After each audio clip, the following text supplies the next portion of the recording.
Hey everybody, Mike Miller, Herald Times, Jeremy Price filling in for Andy Graham this week. Jeremy, we are here at Bowling Green, the Doit. The Doit. And I think that's a noise that Indiana made a couple times. Doit! Doit. Sorry. This was 45-42 loss to Bowling Green.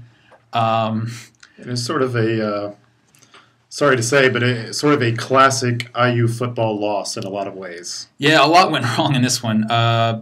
And this was a game, honestly, I mean, we were just saying it just kind of got progressively worse. Of course, this is a game where Indiana let Bowling Green run off 113 plays. Think about this. Bowling Green comes into games trying to run 85. For comparison, I think Indiana averaged something like 75, 77 last year.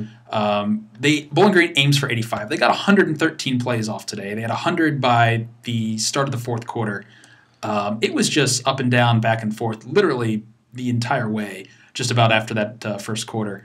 And really what we saw was the Indiana defense just appeared to wilt in those final minutes, the final quarter really, just couldn't keep up.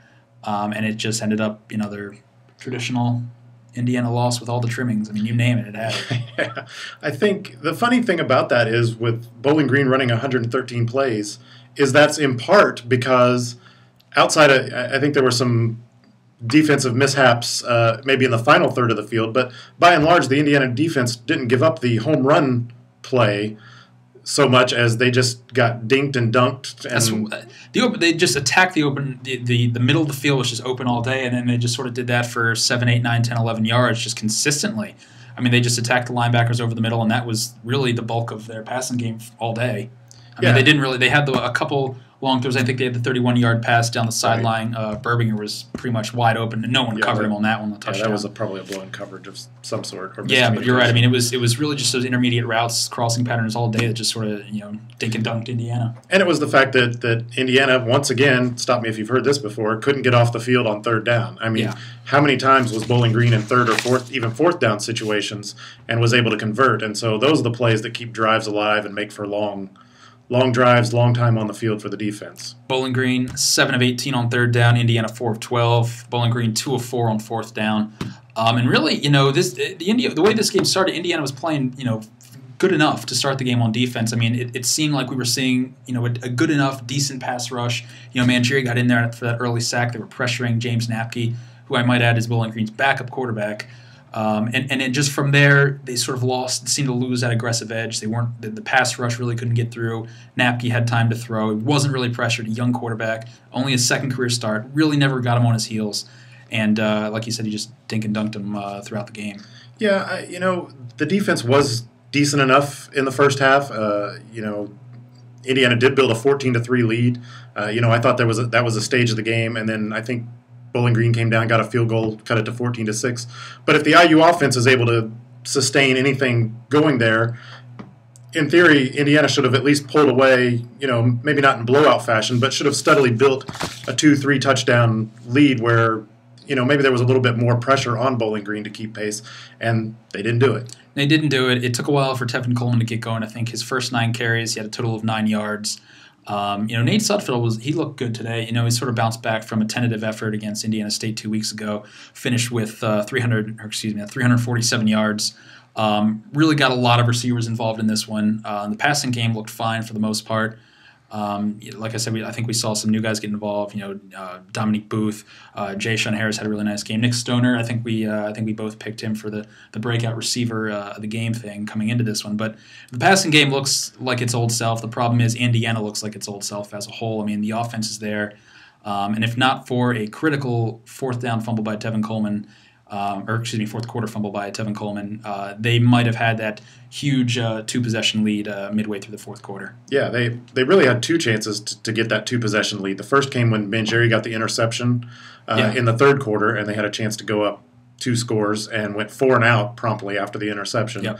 That was costly, obviously. And then the Coleman fumble that would have made it a 2-score game. So both of those missed opportunities, plus you had the missed field goal as well, and then another failed fourth down that was really a result of not having confidence in kicking a field goal. Mm-hmm.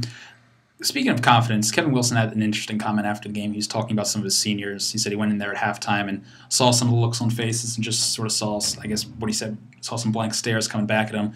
I took that to me. I don't know how you took it, Jeremy, but I think you mentioned in your column. To me, that sort of sounds like is there a leadership problem for this team? What are we looking at here?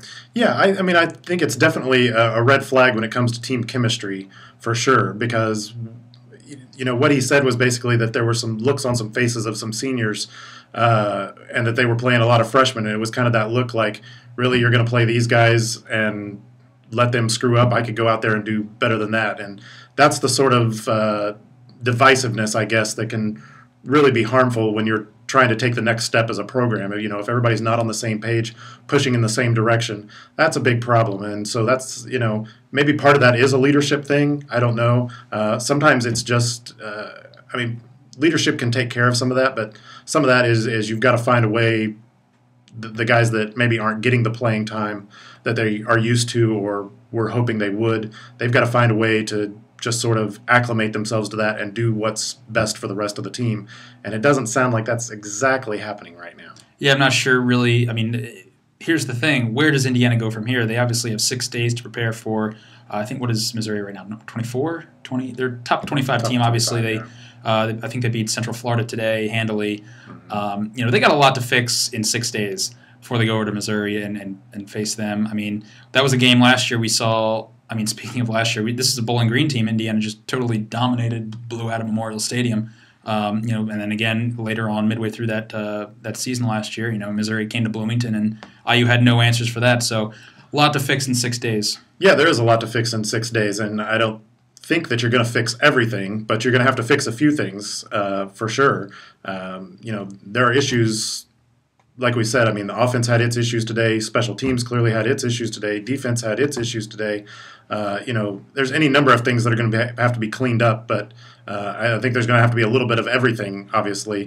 And frankly, the offense is going to have to click on all cylinders next week because, let's face it, there's nothing we've seen at this point that would not indicate that Missouri's going to move the ball up and down the field on this defense. In that vein, I mean, I guess today was a good sign, at least, that you could see Nate Sudfeld is, like we said, back on the same page, it seems. And obviously, it took a little while for the running game to get going. It looked to just be a slow start by the offensive line. I'm not sure really how you saw that, but really Coleman just didn't have a lot of room to run early. And eventually, they opened up some lanes for him, and he made guys miss as he does. But yeah, I mean, against Missouri, they're going to have to. I mean, they can't have those lapses. Everything has to be going from the beginning. Yeah, I thought the offensive line was definitely not getting the job done early on. But I also thought maybe IU was a little resistant, maybe a little too determined to try and run the ball. They were getting some coverage situations that were favorable, and it seemed like it took them some time to get comfortable throwing the ball. And once they hit on a few of those passes, that sort of got them going, and they sort of unleashed things a little bit. But the Missouri game is a game you can't take a quarter and a half to figure things out. By the time you do that, you're down 21-0. So, you've got to come out right away making those adjustments. And teams are going to make adjustments, obviously, with what Tevin Coleman's doing. I mean, at this point, crazy as it sounds, maybe you want to make Nate Sudfeld actually beat you as opposed to letting Tevin Coleman run wild. Mm-hmm.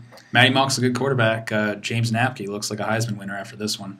Yeah. What he set program records for, it's 73 attempts. He passed the ball 73 times, completed 46 of them for 395 yards. Wasn't good. Yeah, and he really was only pressured a handful of times all day, and that's the biggest thing. Seldom after that first quarter, too. Right, they really didn't contain or didn't sustain that pass rush at all. Yeah, you get a young guy like that in a big-time game, you would think what you'd want to do is get some pressure on him, and Indiana definitely didn't do that, and they're going to have to get some pressure on Mock next week. For sure. Well, we have 6 days, Jeremy, to come up with some of these answers. Or I don't have answers right now. I'm just sort of. I'm feeling a little. I'm reminiscing a little bit of the days of yore of Indiana football. This feels like a lot of Indiana games I've seen in the last 2 or 3 years. It's a lot of Indiana games that anybody's seen over the last 10, 15, 20 years, maybe. Really, truth be told, and. I don't think they're going to find all the answers in 6 days, but they're going to have to find at least a few of them. Disappointing game out here in Bowling Green. We're headed home. We'll see you soon. Thanks.